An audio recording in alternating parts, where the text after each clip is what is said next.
Hey, everybody. Peace, love, and muscles, guys. Hope you're doing well. Hope you're having an outstanding day. Hope you're all okay. Hope you're all having an outstanding weekend. Thank you very much for being part of the community. I wanted to thank you for that. Thank you for all of the likes, the shares, and subs through the years. I hope that I have more to share now than ever. And I wanted to basically connect with you guys today, tell you a little bit about some of the insights that I have with respect to bodybuilding and fitness and nutrition and all that, and to answer some bodybuilding and fitness questions, and to also offer you a coupon for my gym training program. So that is the nature of today's call, today's live. It's nice to see everybody. I'm here to answer bodybuilding and fitness questions, of course, but also to share with you my viewpoints. And we're going to keep it very light today. We're not going to keep it heavy. I'm not going to go hard on hating steroids and drugs. I'm not going to even really reference that because I really want to promote natural bodybuilding rather than hate on whatever else they call it out there. So today is really about you and me. We're going to talk directly about how to benefit you the most in your bodybuilding and fitness and nutrition, and to recognize some of the pitfalls and problems that people have. So we'll do that very briefly, and I don't mind being interrupted for questions, and I'll address them as we go because we can kind of intertwine it into the flow of how things are here. So I want to let you know that for years I struggled with how to kind of get bigger and cut at the same time.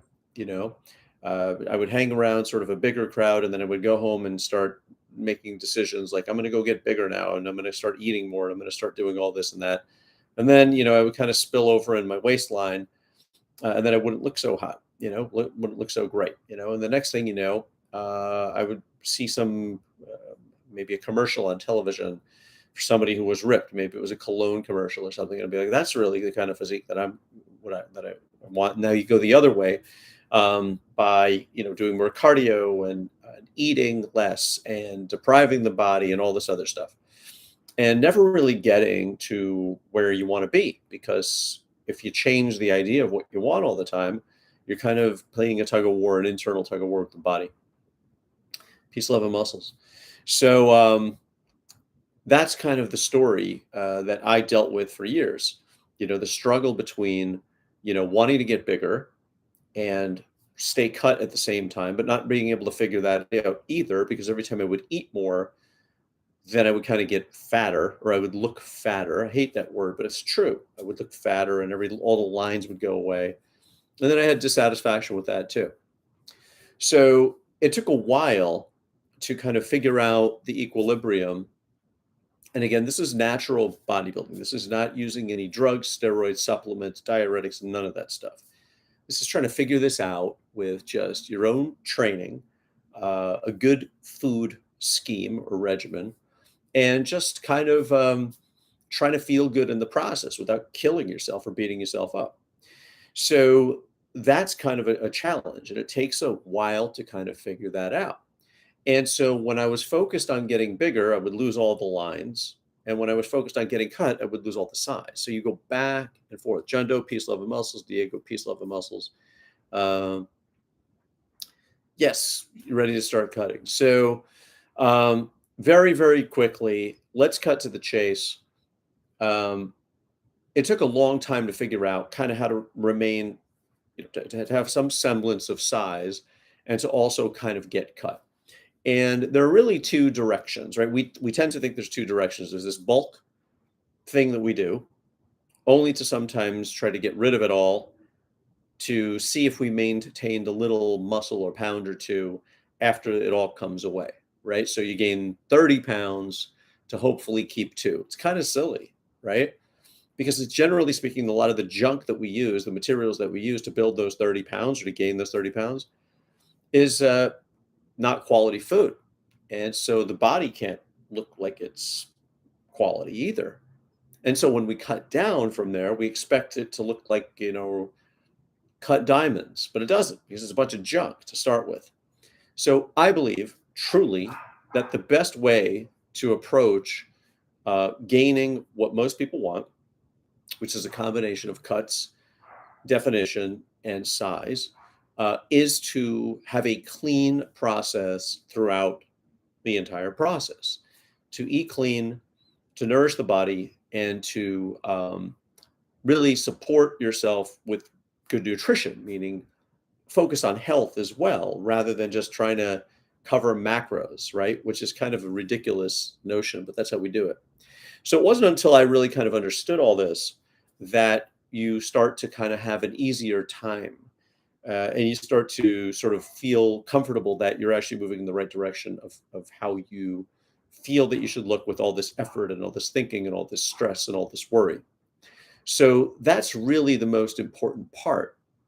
It's to feel good in the process. And the way I see it is you can't feel bad and get to a good spot. So I'm willing to open this up to bodybuilding and fitness questions. I want to offer you guys a very quick coupon here for 50% off of my gym training program. That if you're training in the gym, that is the program for you. It's very, very self-explanatory. It's 54 days. Every day I walk you through your training. You just take that to the gym with you and you plug and play and take me as your trainer along with you. So that's a very, very self-explanatory way to approach how to train. The how to is the most important part. It's not that how much and the split versus full and all that other jazz. It's how. How do you swing the golf club? How do you swing the baseball bat? How do you throw the football? How do you lift the weights? And you just don't pick them up and put them down. Not it at all. In fact, it's everything in between that. It's everything in between. It's the flight. It's not the takeoff and the landing. It's the flight the whole way. So that's that. So I'm here, ready, willing, and able to open it up to bodybuilding and fitness questions. If you have any, please let me know. It looks like our buddy here, Diego, is ready to get cut. So went up from 195. Strength has gone up, which it always does. That's the lure of gaining weight, is that you feel better. Your strength goes up, and it makes you sometimes think that we were a little bit underfed or undernourished. But what you're doing is you're eating more food to compensate for the extra load of trying to get bigger. So that's something that if you weren't trying to get bigger, you wouldn't necessarily have to eat that extra amounts of food or all that food. But my concern is when, people who bulk up or get, they weigh more as a result of eating more food, they sometimes use low quality materials in order to get to that weight. So that's part of the problem. You can't strip it down and hope that it looks like I said, cut diamonds if it was put on with, cheesecake and steak. It just doesn't look the same way. So I'm all for eating quality nutrients all along the way up. And that's hard to do because I think a lot of people think of the bulk cycle when they're eating more as, wow, I get a free pass because I'm trying to do this. Well, if you really want to do it the right way, both on the way up and on the way down, it's the same quality nutrients. It's just more of them on the way up and less of them on the way down. But the way I see it is, you don't even have to go down. You can just eat high quality nutrients all along the way, and you can still arrive at that spot. So nutrition is probably the most valuable part of this entire equation because you already plan to put in the work, right? You already plan to show up at the gym. You already plan on progressing, right? These are two really important things. You're going to show up and you plan on progressing. The other two parts of this are, well, three. What are you going to put in your mouth? How do you train? And how do you rest? And when you can figure out that formula, and it is a bit of a formula for each individual person, it's your own growth formula is what it is. Hey, Lucas, peace, love, and muscles. So it's your own formula, right? It's not about how much damage can you create in the gym by beating yourself up and going through great workouts. It's not it. It's understanding how you heal.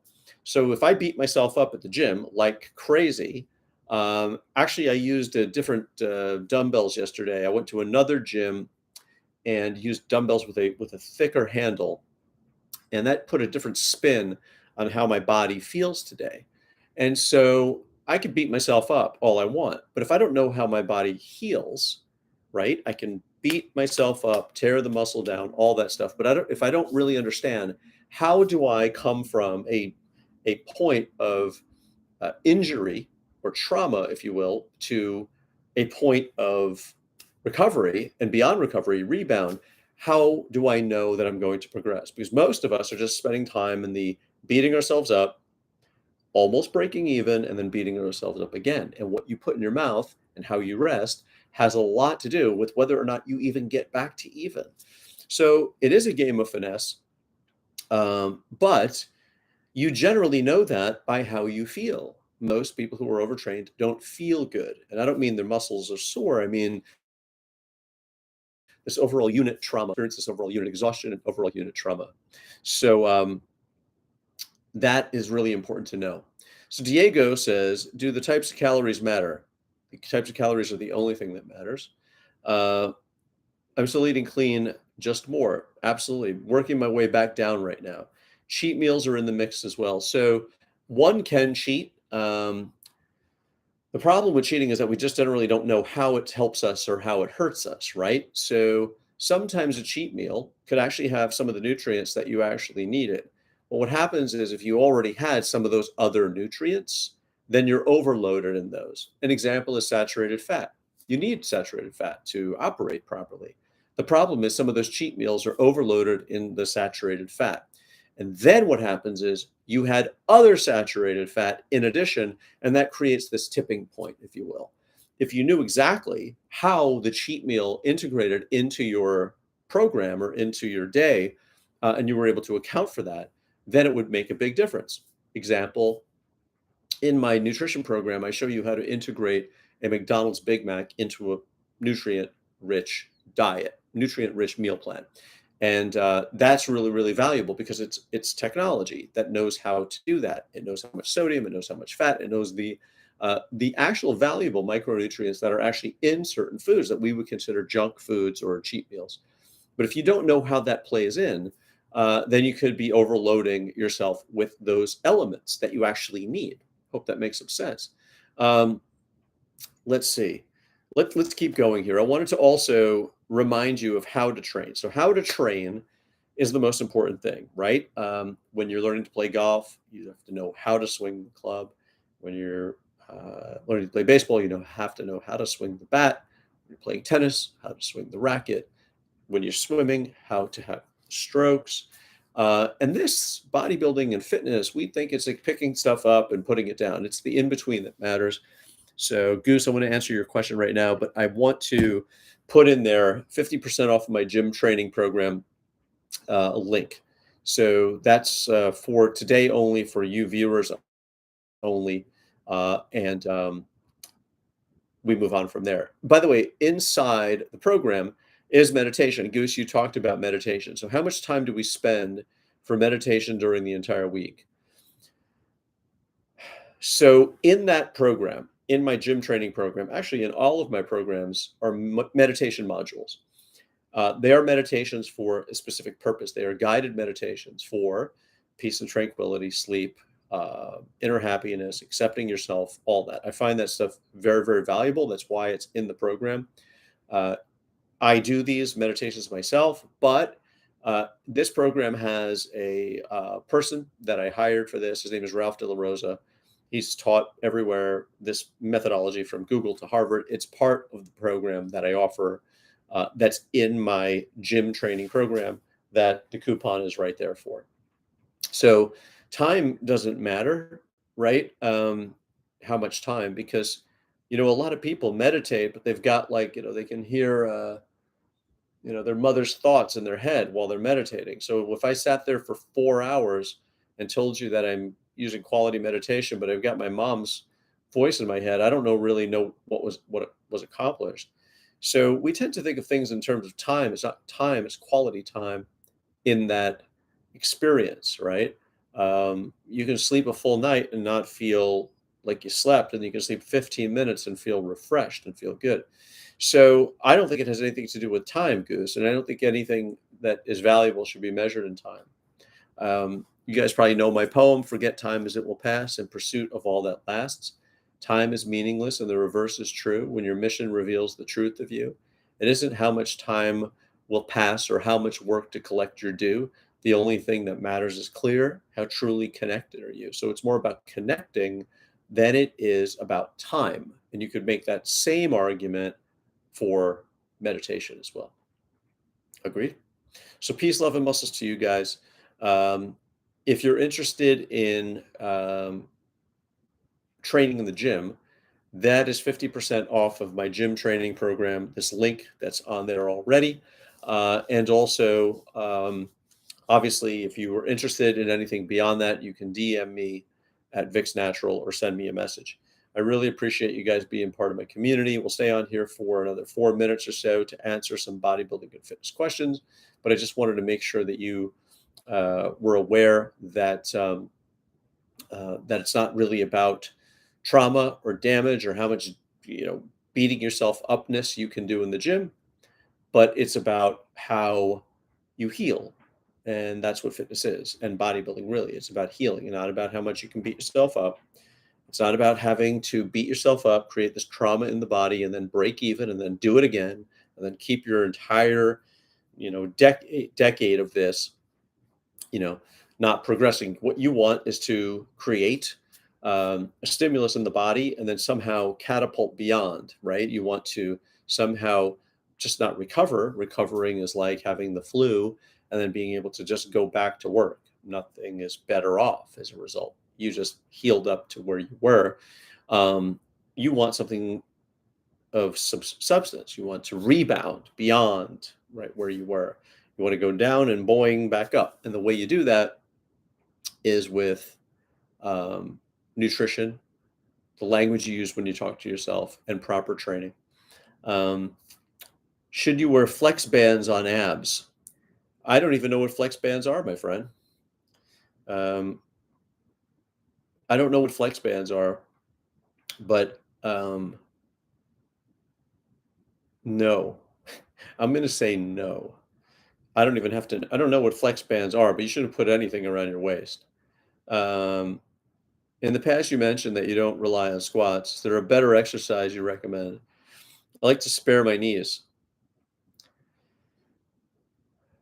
Yeah. So one of the negatives of squats is that people can't do them.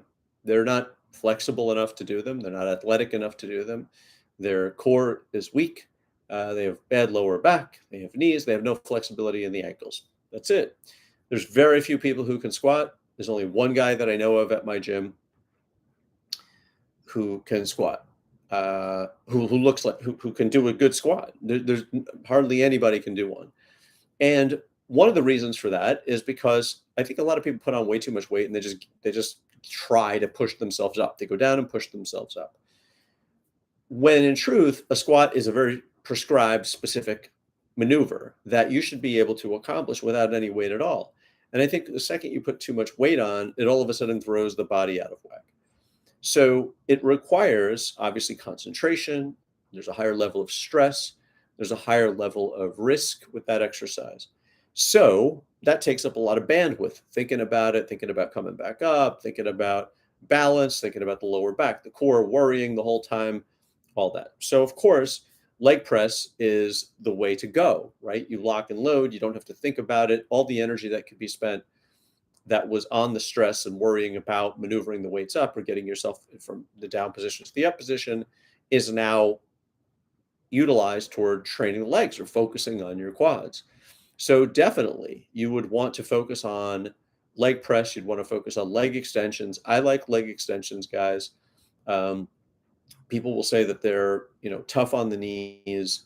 When you do them, if you're able to pull the weights up with your quad and not try to pull your weights up with your ankle flexed toward the ceiling and try to grunt it up, I think that is the best way to do it. It's to kind of know what part of the body that's working. And in fact, if you really, really feel for it, take a weight that you can't push up at all and push on it, just push on the pad and see where you feel it. It's actually not on the knee, right? I think you feel it way, way above the knee on the muscle, on your teardrop there.